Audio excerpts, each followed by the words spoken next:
ज्या ज्या सभागृहाचा अवमान होऊ नये असं वाक्य प्रत्येक सदस्यानं केलं पाहिजे। आपल्या महाराष्ट्राच्या विधान परिषदेची विधानसभेची एक गरिमा वेगळी आहे। देशात त्याला एक वेगळं स्टेटस असलेलं आपलं सभागृह आहे। त्यामुळं आम्ही जबाबदार सदस्यांनी योग्य वर्तन केलं पाहिजे किंवा एखाद्या योग्य दृष्टीने चर्चा केली पाहिजे। या दृष्टीनं सभागृहातल्या सदस्यांनी काही प्रोटोकॉल्स आणि नियम आहेत ते नियमाचं आपले करून करण्याचा प्रयत्न केला पाहिजे। आमच्याकडून जे अपशब्द देतात त्याला कुठतरी मोहर लागली पाहिजे। तर दोन्ही सदस्यांना माझी त्या माध्यमातून रिक्वेस्ट आहे। लोकसभेच्या पराभवानंतर राजकीय पुनर्वसन होईल असं समजलं जात होतं, पण त्यामध्ये सदाभाऊ खोत आणि पंकजा मुंडेंना संधी देण्यात आली। नेमकं काय वाटलं की तुमचं नाव नव्हतं यात? काही नाही, माझं काही तसं नव्हतं, म्हणणं नव्हतं, कारण 2 टर्म मी विधान परिषदेत घातलेले आहे।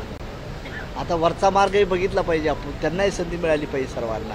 त्या दृष्टीने आपण प्रयत्न केला पाहिजे आणि आपण नाराज वगैरे काही नाही। आमच्या राष्ट्रीय समाज पक्षाची महायुतीवर अलायन्समध्ये आहे। मला लोकसभेला त्यांनी एक जागा दिली ती, शिंदेसाहेब असतील, फडणवीस साहेब असतील किंवा अजितदादा असतील, त्यामुळे त्यांनी एक लोकसभेत माझी भागीदारी मला दिली होती। जनतेनं कौल दिला, आम्ही पराजित झालो, आम्ही जनतेचा आदेश मानलेला आहे। त्यामुळं पुन्हा राष्ट्रीय समाज पक्ष कसा वाढवता येईल आणि महायुतीची सत्ता या राज्यावर पुन्हा कशी प्रस्थापित होईल यासाठी मी प्रयत्न करणार आहे। मी स्वतः कधीच विधानसभेला उभा राहणार नाही, पण मी माझ्या पक्षाचे आमदार निवडून आणण्यासाठी गुड न्यूज असेल आणि डेफिनेटली मी चांगलं काम माझा पक्ष करेल, त्यावेळेस जनता मला आशीर्वाद देईल अशी मला अपेक्षा आहे।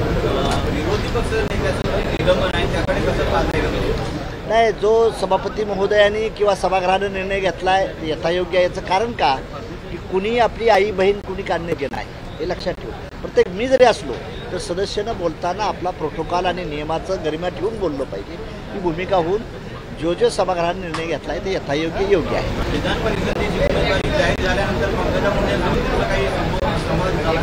झालं ना, काल अर्ज भरताना होतो ना मी, भेट झाली माझी ती बहीणच आहे ना, बहीण असल्यामुळं काय प्रॉब्लेम मन की बात काही नाही अजून, आता नंतर करू अर्ज तरी काल भरलाय तिने। एबीपी माझा, उघडा डोळे बघा नीट।